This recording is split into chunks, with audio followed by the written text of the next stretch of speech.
The Bliss Business Podcast, the show about empathy, connection, and consciousness in business. Today's episode is brought to you by Zero Company, your paid search, social media, and programmatic ad experts. So I'm driving in my neighborhood this one day, and I see this badass running in my neighborhood. We've got all these hills. I'm like, who is this running? And they're running hard. And I pull up and I look over, and it's Mike right now. I'm on. Hey, what are you up to? He's all, I'm doing the hardest 5K in Orange County right now. So I know you guys got that history of running together. But hello, everyone. Welcome back to the show. We are exploring how companies and nonprofits can work together to drive lasting social change. I'm Steven Zagash here again with Mike Lewski and our special guest. We are live, so if you have questions or comments, send them along, and we'll try to get them in the mix during our conversation. Mike, introduce our guest today. Absolutely, Steven, be my pleasure, and thank you for the running props. I appreciate that. So today's guest, we're super excited to hear from her about really how she's helping organizations foster connection and drive change in communities in this world, which we know this podcast is very much about. So our guest, Sarah Middleton, she's the president and CEO of Mission Up, a social change consulting firm. And through Mission Up, Sarah focuses on building meaningful connections that drive that change, helping our organizations develop impactful corporate social responsibility initiatives and nonprofits to activate partnerships that facilitate resource flow. Before founding Mission Up in 2018, Sarah held significant leadership roles, including being the senior vice president at PIMCO, where she managed the global corporate citizenship and served as the executive director of the PIMCO Foundation. She's also played a key role in national and regional efforts like Points of Light and Impact 2030, and has really a long history of nonprofit leadership. So Sarah's impact really extends beyond the business world. She's written for Huffington Post, served on several boards, and was named one of Orange County's most influential people in 2015. So with that, Sarah, welcome to our show. We are so pleased to have you with us today. Thank you so much. I'm really excited about our conversation today. Sarah, I like that word. Mike mentioned meaningful in his intro there. I think it's easy for companies to say they kind of care about social causes, but how can they move beyond just sort of ticking the boxes and really making an impact? How does like the purpose and empathy come to play with that? So I think in particular today's workforce, and especially younger generations, they crave purpose in the workplace. It used to be, oh, it's nice to have purpose. It's nice to have employee volunteer efforts, but that's no longer the case. I think it's really a need to have at this point. And, you know, I've witnessed stories where the younger generations are asking for this and they're clamoring for it. So I think for companies today, it's happening from their employees, and also ideally it's happening at the leadership level too, where leadership of a company sees the value in this employee benefit because it truly is an employee benefit. And so they're encouraging and supporting at the same time that their workforce is driving it. Yeah, we talk about that a lot of really like, so the younger generations, because kind of society's gravity's kind of, evolved and progressed, that they're coming online to this stage of seeking meaning in their lives and purpose a lot sooner than previous generations. So they're coming into the workforce with that, and they're looking for that. And I know that's just kind of a recurring theme for us, is like, hey, this is kind of the future of where we're going with everything.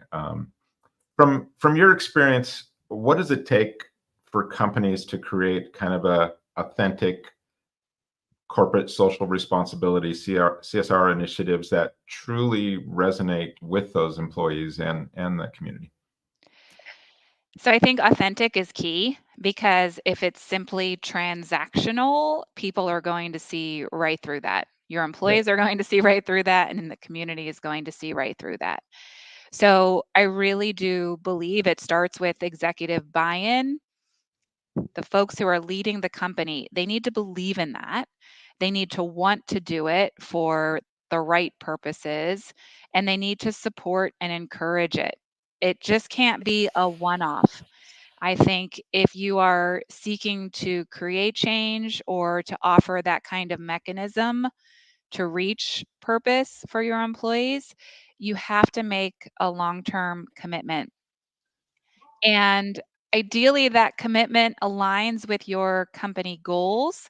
It aligns with your corporate competencies. So that will look different for each company.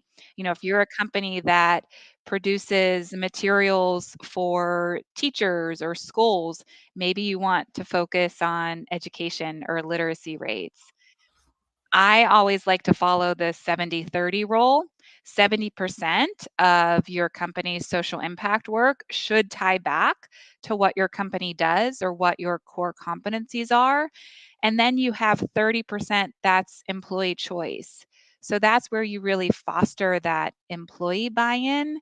Employees might be already tied to a particular social cause. So if you're enabling them and empowering them to bring that cause into the workplace, then you've got them hooked, and they get to introduce that particular cause or nonprofit partner to colleagues as well. So I really like the 70-30 model when it comes to offering purpose and meaning and a vehicle for volunteering in the workplace. So, and Sarah, I just loved your point about they crave purpose. With every one of the guests that come, I always love to take this one little snippet, and I think for this it's key, right? That today the workforce really craves purpose. So I want to talk for a moment about the partnerships and setting those up, because there's probably some strategies or ideas that go into that. So I know that you've worked extensively with nonprofits, and then also helped the companies to connect, right, and bring alignment with those organizations. So what are some of the key strategies that you go through for activating those partnerships to ensure that there's mutual benefit, I guess, for both organizations?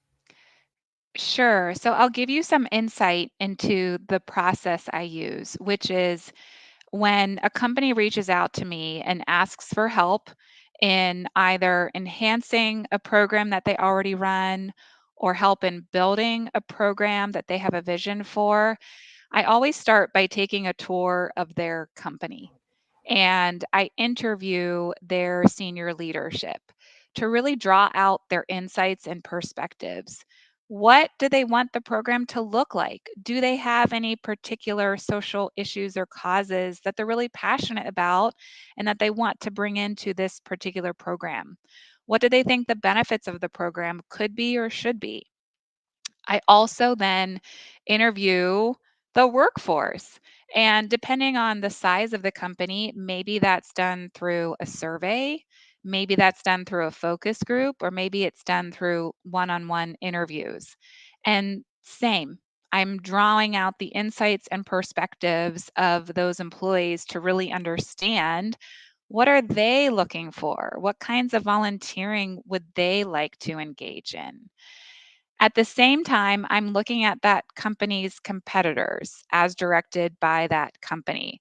So, okay, here are 4 or 5 or 6 competitors. What are those organizations doing out in the community? Who are they partnered up with? What causes are they promoting or supporting? How are they storytelling? What presence do they have on social media when it comes to their community investment efforts? So I take all of that into consideration, and then I produce findings and recommendations for that company. And inside those findings and recommendations, I am making suggestions about here is a social issue that your company could pursue, and here are the reasons why this could be in alignment with you and your work. And also, here are potential nonprofit partners that you could co create partnerships with. and here's how that might look, and here's how that might work. So it's really a holistic process that starts with listening and ends with, okay, let's think about this in totality and the impact that you want to have. And here's how you can go about and get there. Right, right. And talking, I guess, about the impacts that you've seen, I'm sure you've come across organizations that have gotten bogged down, right, in this process. They've wanted to do it, and maybe the effort's just too much, and they just throw their hands up. From the impact that you've seen, why is it so important to not just let it get bogged down or not give up on an initiative like this? What changes have you seen? What impacts have you seen it create? Oh my gosh, there is so much good stuff that comes from creating or enhancing an employee volunteer program or any kind of community investment program.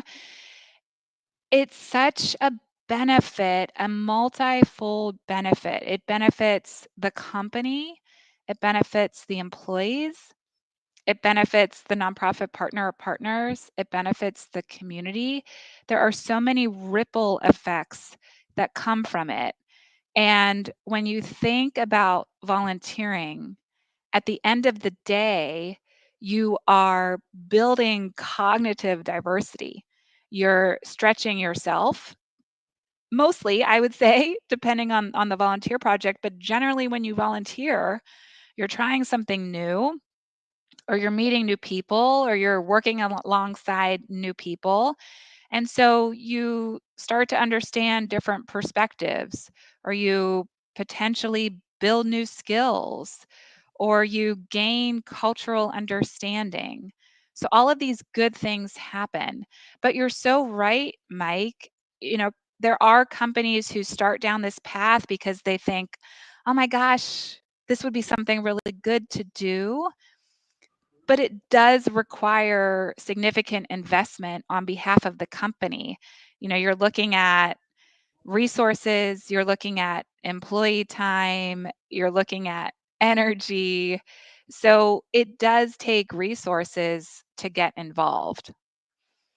For sure, for sure. And I remember too, like when this initiative started at PIMCO, two things that for me were radical change were you were engaging with other people in the organization at different levels in the organization where you would never perhaps would have engaged with them in that manner. And it just created connection in a different way, right? You had these now shared experiences that really drew us, together. So yeah, for sure. I mean, there's the impacts are multifold, as you said. Right. I mean, that's a great example that you just shared. Through volunteering, through corporate volunteering, you do interact with people around the company you might never otherwise meet. And so volunteering in that context helps to break down silos and strengthen bonds and just kind of, again, build empathy and awareness. And ultimately, I think that cross pollination is fabulous for the company and for the employees. Yeah, for sure. I feel like this is definitely one of those areas where a company starts to build kind of soul in their business. So, like, you could just be feeling like you're a cog in, this machine, this soulless machine. And I think this is one of those. There's a few different steps to that, but one of them is this: hey, we really want to do something, together, some sort of social cause or something, and what should we do? And sometimes that falls flat, just because, like you said, maybe it's not aligning with everybody, and it's not aligning with the mission of the company, or the purpose that they have. But then when it does, it really, that's when you really see things flourishing. I want to talk about a little bit about your work at Mission Up, and maybe describe real quick what that is, so we can. I'd love to. So Mission Up is my consulting firm that I founded about 6 years ago. And through Mission Up, I work with companies and corporate foundations on their strategies, on co-creating long-term, sustainable, and meaningful nonprofit partnerships. So that's one piece of the work that I do through Mission Up. And then the other piece of work that I do is what I call community activations. So these are regional initiatives with, again, long lasting impact. A couple examples: I worked extensively on the 2020 census here in Orange County, California, where I'm based, helping to facilitate outreach and engagement with our nonprofit sector here. And just recently, I was a consultant on an effort called California Jobs First, which is a statewide initiative to really build in our post COVID world um, economically resilient, community centered, and inclusive carbon neutral economies up and down California. So I worked locally on the Orange County effort, which is still ongoing here. So, really, to sum it up, CSR and corporate foundations, and then community activations. All right. It looks like we've got a question here. This is from Tulio. He said he wanted to dying to ask something. As a coach, I've discovered that volunteering helps people become more empathetic. In people-centric cultures where empathy is key, how does volunteering help expand empathy? Great question. So, volunteering helps expand empathy because you're in a new environment and you're stretching yourself in different ways. And you're probably becoming more socially aware as you volunteer. So maybe you're learning in a completely different way about a social issue, and you're understanding that social issue in a deeper, more meaningful way. And that alone fosters empathy and fosters connection. You are immersed in this new environment. You're probably performing a new task or activity. You're gaining new skills and new understanding and new relationships. And all of that builds empathy. And that's that's an amazing thing. I think in my own personal experience too, I've certainly gained empathy through different volunteer events, and it's a big reason why I I force my kids to go out and volunteer, and I seek ways to get them to engage too, because it's so easy for us to live and remain in our own little bubbles. But it could be that 5 miles away, 10 miles away, there's a radically different environment that you can go to and immerse yourself in and really learn and grow from that. And again, that just builds and reinforces empathy. Yeah, I always say, I mean, one of the things about growth, it's that ability to take on perspectives. And the more perspectives you take on, I mean, the more empathy you have, the more emotional intelligence you end up building. Those are qualities I'm pretty sure you'll say, are what you're kind of looking for in the leadership of companies. Do you think those are obviously essential to driving social change? But what all are you looking for in leaders to kind of move the In needle here in their companies? in leaders, so I'm looking for leaders to believe in the power of volunteering, in the power of social impact, and it has to be transformative. It cannot be transactional. That's why these one off volunteer events, there's nothing wrong with them. I think they're good, but I think it makes so much more of a difference and an impact when you can create long term partnerships with nonprofits and have ongoing volunteer events. So I think leaders need to believe in that. And I mentioned before, this used to be a nice to have, and now it's a need to have. And leaders have to understand that. And I think the most successful companies out there are the ones who are committed to social impact. I mean, look at Salesforce, right? When Mark Benioff started Salesforce, he started you know, the The 111 1%, yeah. framework. I mean, that's huge. And it continues to pay off for Salesforce, and Salesforce is highly regarded in the social impact Just- sector because it Can you made just this commitment. describe the 111 framework for people who aren't familiar with it? Um, okay, so Salesforce committed 1%. I think it was like 1% of their revenue, 1% of equity, and then 1% of employee time. I hope I got that right. I hope those were the. And so, yeah, what I like about this, and it goes to your point though, is it's not one random act of kindness. It's a system, and that's what we talk about here all the time: is build love into scalable systems, because that's where you continually bring this into play. It's not just, like you said, that one-off event. It's something Right. that you are a part of, and it's something that's going to happen again, and it's going to be repeating, and you're going to get better at it and more nuanced at it. Right. That's kind of the big point you're saying. Yeah, it's nice to do a one-time event, but really it's trying to create a system within your company. And like, yeah, the 111, that's an example, but I'm sure you've got other examples too of companies you've worked with in our local area, right? That are kind of building their own systems. What comes to mind company wise when you're thinking about some of the success stories? So one company I worked with, LPA, they're an architecture firm that's headquartered here in Orange County, but they also have studios in different parts of the state and in Texas too. So I had the privilege of working with them a few years ago, and they were a company that recognized the importance of giving back, and they really had a heart for giving back, and they were already engaged doing some work, and they wanted to expand on that.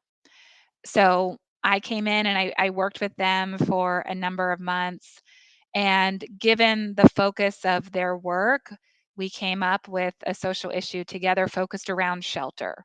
So how do you house people, keep people safe, give them a place to learn and grow in? And back then, LPA developed a partnership with Homemade, which there's a Homemade chapter here in Orange County, and it's also a much bigger organization than just in Orange County. But Homemade, as their name suggests, they'll build homes and they'll build shelters for people who need it. And so it was a really great co-created partnership between LPA and Homemade. I'm not sure that those two organizations continue to work together, but for the period of time that they were linked up, it was really cool, and lots of good things happen. So that's one example of a local partnership and a local company doing great work in the community. And I love that's a great example, right? Of bringing in what you have as a core competency, right? An architecture firm, and putting that together with Homemade as well. Yeah, it's just great synergy, right? That you probably Exactly. bring a solution to an organization that maybe didn't have that expertise, or help them to solve a bigger problem that they might be facing by bringing your expertise to the table. Sarah, question for you with regards to the communities, right? So your work with the 2020 consensus was a big part. You've worked with the Orange County community with regards to ending homelessness, and so that's certainly like a testament of building connections with the communities. But are there things that the communities can do to, I think, help build these stronger partnerships with the companies and with the nonprofits that maybe serve their organizations? Are there things communities aren't doing that maybe could help facilitate more connection with those organizations? So I think, and it's something I encourage, but for me, it all goes back to volunteering. Volunteering is an easy access point. And I would say most nonprofits here in Orange County do offer volunteer opportunities. And for any who might not yet have the capacity to do that, I would highly encourage you work your way to it, because people are wired to give. Humans are wired to connect. And if we can build this movement toward volunteering, I think it goes to creating such a healthier, more vibrant community. You get to understand diverse and different perspectives and meet different and diverse people. And it just helps us come together as a society in a much healthier, more sustainable way. So for me, it's how can our communities get out and volunteer more frequently, more easily?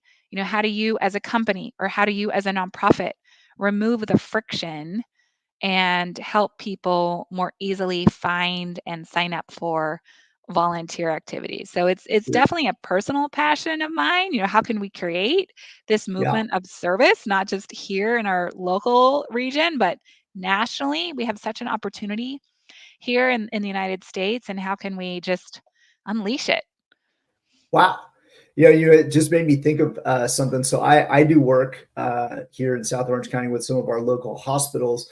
And to your point about creating connection, uh, it's something I never really thought of. But through that work, I've been able to connect with doctors and understand some of the concerns that they have. But you're right. Just by putting yourself out there, now I don't have any expertise in the medical field whatsoever, but I was sort of interested in it. And so it got me curious. And just with that, just sort of putting yourself out there, making yourself available, you're right. It's led to a lot of really good benefits. And now that I think about it, yeah, that's really kind of how it started, is putting yourself out there, maybe in something that you have an interest in, right? Yeah. Yeah, even better if you have an interest in it and then you can learn more about it. For sure. Thinking about those leaders who don't have an interest in it, and I mean, you mentioned them being transactional, kind of thinking.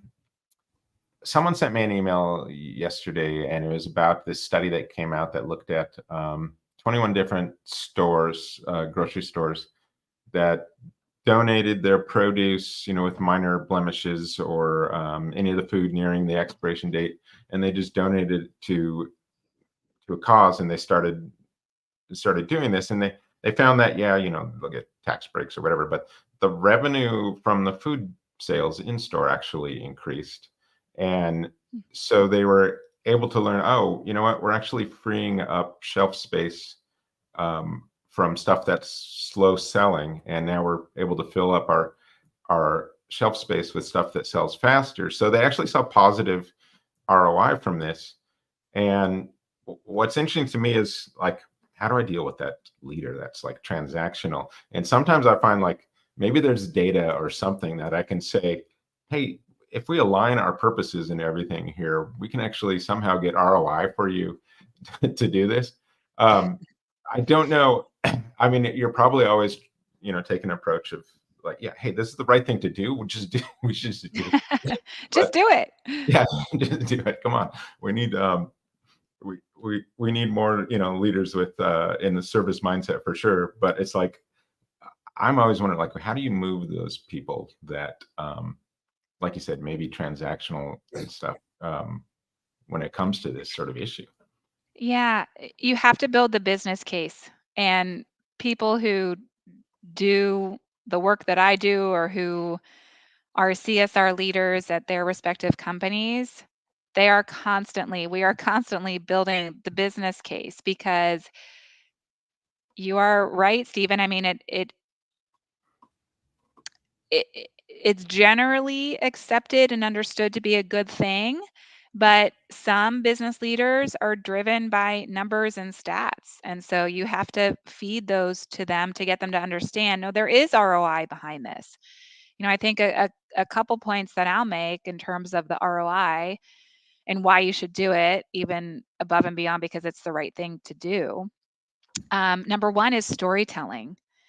storytelling inside the company and also outside the company, giving back and encouraging and supporting community investment. It's a great way to enhance your brand. And I think it may feel yucky to talk about that, but it's also a significant piece of the conversation. When you are out there in the community and you're visible, it will enhance your brand. And that's great.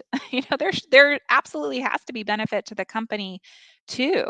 So I think that's one piece. And having your employees story tell too and share their own experiences. So many wins there. The other piece is employee and talent development. When you think about the different kinds of volunteering that you could do, and I'm talking about skills based volunteering, pro bono volunteering, even service on a board.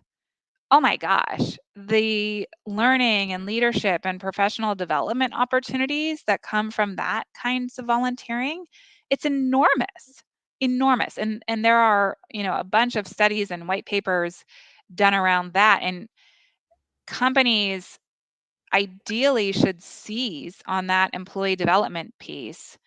And there are companies that do, State Street Corporation, Iberdrola, which is a Spanish electric utility company. I mean, that's just a really small sampling of the companies who have their community impact, their community investment team up with HR, team up with talent development, and they make it into a really big deal and help their employees develop through volunteering.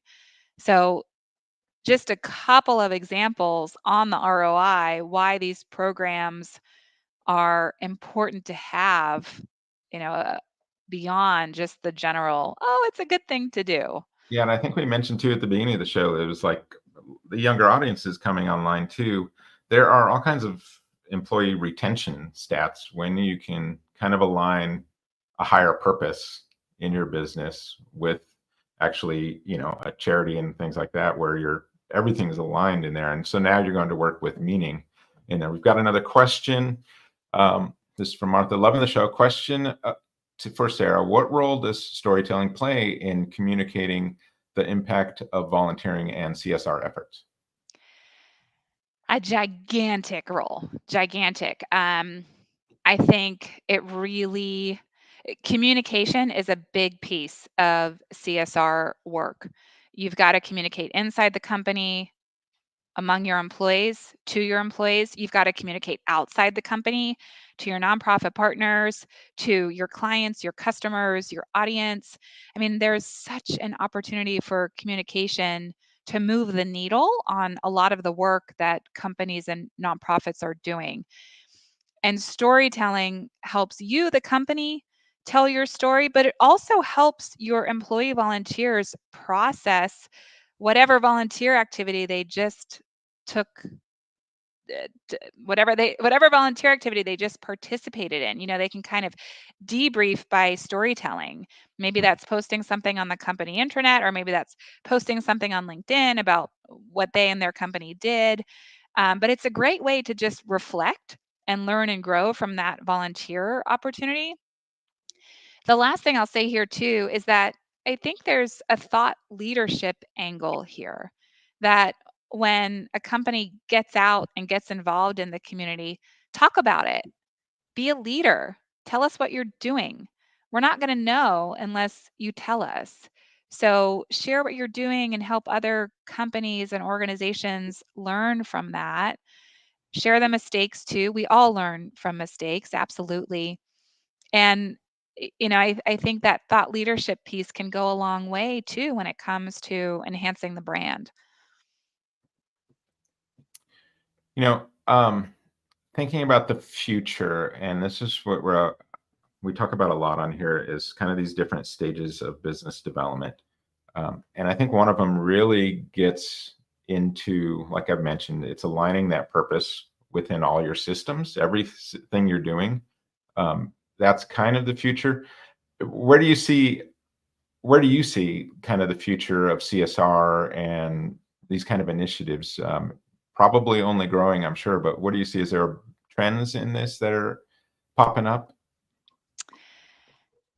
To be perfectly honest, I'm a little worried about the future of CSR. And in the world of CSR, I think there are a lot of ups and downs. There are peaks and valleys. When I got into this work about 20 years ago, CSR was brand new. And so it took about 5 years for it to catch on and become more of an industry. And so then we were at a peak. And then the 2008 financial crisis happened, and that was kind of the first budget to get cut across the board. And so then we're in a valley. And then we went back up into this peak, and especially during COVID, this kind of work was so important to help people and get through that crisis. And I think now we're in another valley, and this work may appear glamorous, and it may appear to be, the kind of work that everybody wants to get into. And it is wonderful, incredible, fulfilling work. It's also really hard.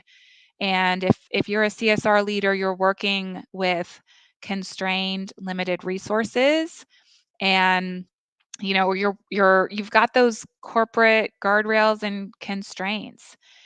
And so I think people are tired.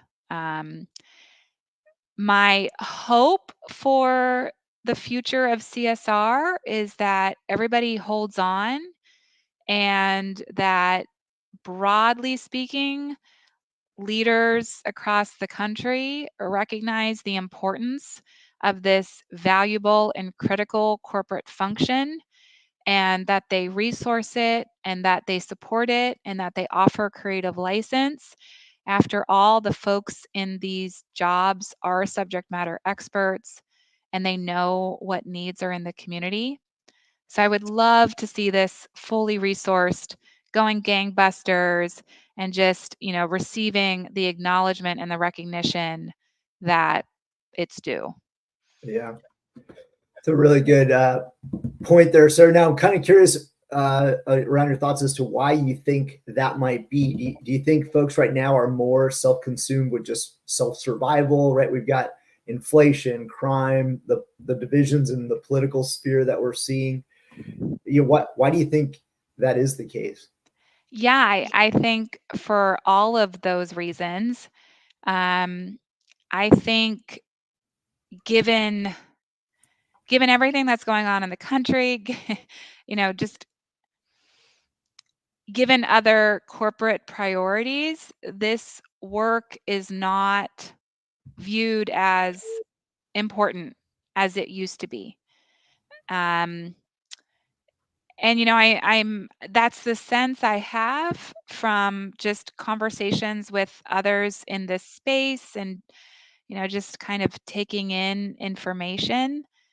And maybe I'm just a Debbie Downer at the moment. Maybe others have a completely different point of view on this, but I think it'll come back up. I think CSR will get back up to that peak. And I think it's just the nature of the work, that it has ups and downs, and it's prioritized some years and maybe not prioritized other years. But I'd love for us as an industry to get to a point where it's just stable, and companies and nonprofits and employees and the public at large can rely on CSR as a mechanism for impact. Yeah, I mean, it's kind of sad to hear that. Like you feel a little pessimistic, at least short term, on this. I know people's energy is getting pulled in all kinds of different directions right now, for sure. But I don't know. We're probably should do a whole nother show on how we change that, because, and maybe we should wait till after the election, but Probably. probably a less loaded conversation for people that are, looking for to be triggered about certain things, I guess. would be the way I'll put that. One question we like to ask, what do you say to people who think love doesn't belong in business? I mean, maybe the answer is obvious here with you, that it does. And if so, what do you say to those who, what do you say to those people about how they can demonstrate love in business? If you don't think, Oh, that's you such obviously a belong. great question. Love absolutely belongs in business. We need to be a society that cares for other people, that has compassion for other people. And I think lately that care, that compassion has been non-existent. If you can bring love back, if you can maintain love in the workplace, in the industry, then you are reflecting care and compassion. And we would be such a healthier, happier society. And I really believe that this is where cognitive diversity and understanding new and different perspectives come in. Like, we just want to understand each other. And I think it starts with love. Just have love for others and let's work to understand each other. Exclamation point. Yep. Sarah, where can people find out more about you? Where should they get in touch? So you can visit my website, which is missionup.co. And I'm also on LinkedIn, linkedin.com/Sarah V as in Victor, Middleton. So please do engage, and would love to hear your audience's thoughts about community investment and volunteering. Sarah, thank you for joining us today. Great show. I hope it's another one of these shows where I feel like I need to take notes or something, so I go back and just listen again. But I'm sure our listeners have gained some valuable insights. Thank you, everyone, for tuning in, and we will see you on the next Bliss Business Podcast.